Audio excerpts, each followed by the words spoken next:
This two-part lecture on Buddhism will cover three important aspects of this major and growing world religion. We'll talk about the foundation of Buddhism, particularly in the founder, the Buddha, the Dharma or teachings of Buddhism as they were expounded upon by the Buddha, also known as Gautama Buddha, and then finally major forms of Buddhism that you will encounter today.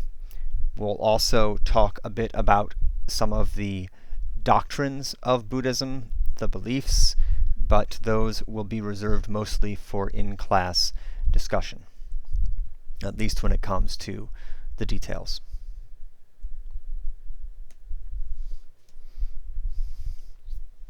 Diversity. There are forms of Buddhism that are theistic, polytheistic, and even atheistic. Some Buddhists insist that the Buddha was just a human being. Others elevate him to a divine status.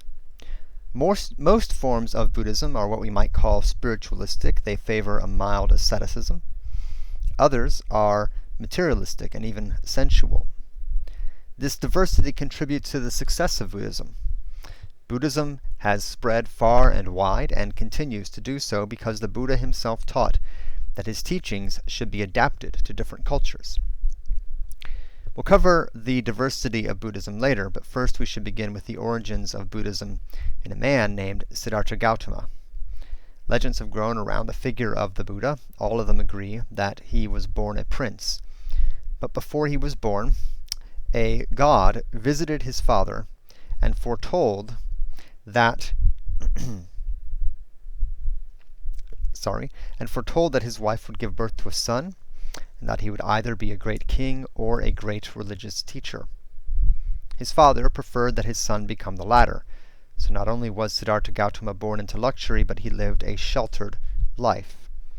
His father wanted to keep him from being influenced in a way that might provoke a spiritual crisis and cause him to abandon his dynastic duties and enter into the spiritual life. So he grew up in the palace. He had plenty of servants and companions to play with, and Siddhartha never knew suffering. He never knew what the world was like outside of the comforts of the palace. That is, until he grew up. When he became a young man, he convinced his father that he must go on a tour of his kingdom. He needed to be familiar with the land he was going to rule. What he saw on that tour changed his life forever. I'm going to warn you that some of these images are going to be disturbing. This is a depiction of some of what he saw on his journey. The first thing that he saw was an elderly person. Siddhartha had never been confronted with mortality before, and he did not know what this was. So he asked his driver, "What's going on here?" And the driver responded, "Oh, that's just an old man. Age happens to everyone. We all will grow old and feeble one day." Later, the Buddha saw someone who was diseased. He had never seen illness before. And once again he asked his driver about it. And his driver responded, "Illness is common to everyone. This is just the way life is. People become ill. Some become very ill and suffer terribly." This man in this image is suffering from leprosy. And then, a little further on, Siddhartha saw a corpse. And he had never seen death before. And he asked the driver what this thing was by the side of the road. And the driver responded, "That is death. It happens to everyone. We will all be like that one day." This was the spiritual crisis Siddhartha's father feared that his son would have. Siddhartha became distressed by the misery of the human condition, misery he had never witnessed or experienced before. Thus the next thing he saw on his journey sealed Siddhartha's fate.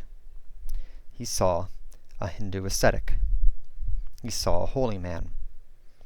"And what is that?" he asked his driver, and once again the driver responded, "That is a holy man who is practicing to transcend this world and its sufferings. And that is what Siddhartha decided he would do as well.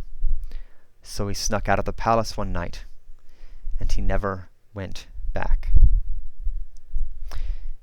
Years later, Siddhartha was someone that probably his own parents would not even have recognized.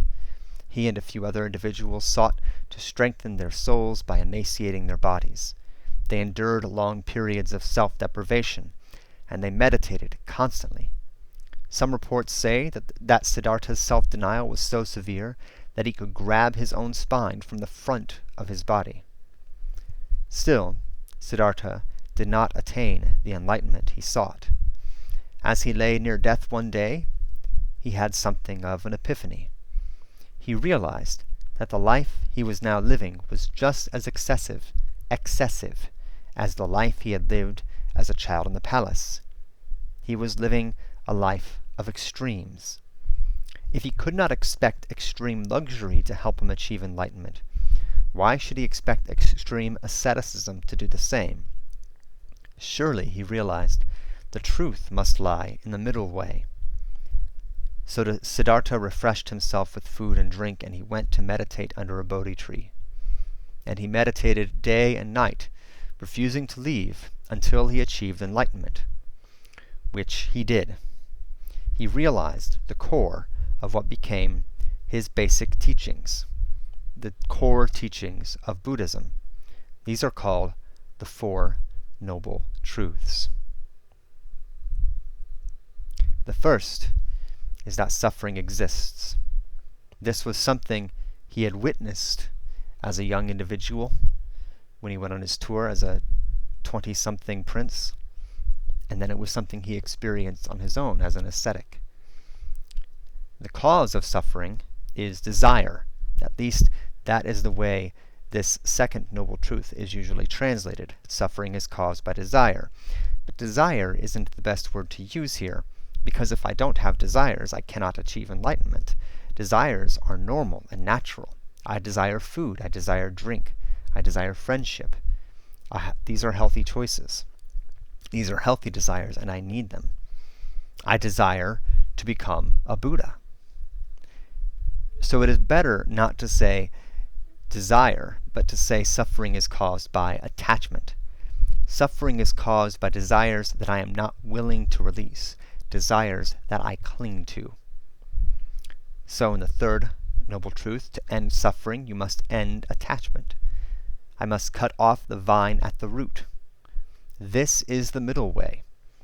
Siddhartha's earlier asceticism was a kind of sickness, for self-denial can become a kind of attachment. You can be attached to the refusal to eat, or sleep, or drink. You can define yourself just as much by your suffering as you can by your indulgence. I cannot really achieve enlightenment at all if I'm thinking about how hungry or tired I am. So, to paraphrase one famous Buddhist saying, when a monk was asked, "What is enlightenment?" he responded simply, "When I'm hungry, I eat. When I'm thirsty, I sleep. When I'm tired, I go to bed." The fourth noble truth is the path to achieving enlightenment, to ending attachments, the so-called Eightfold Path. The first is the right view, which refers to having a proper understanding of the universe, especially two truths. One, that all beings are subject to the karmic law of death and rebirth. And second, that all beings are subject to suffering. Then there's right intention. One must have the desire to change. One must have the desire to change one's way of life and to live more ethically, in an attempt to exit this karmic cycle. The Buddha identified three forms of intention: the intention to renounce desire, the intention to resist anger and ill feelings toward others, and the intention to avoid harming others. Then there's right speech, to abstain from lying to others, slandering others, offending them by speaking harshly, to refrain from idle speech, that is, speech that's just chatting, not important, lacks depth. Then there's right action, to avoid harming others intentionally or unintentionally, to avoid theft and fraud, to avoid sexual misconduct, such as rape and adultery.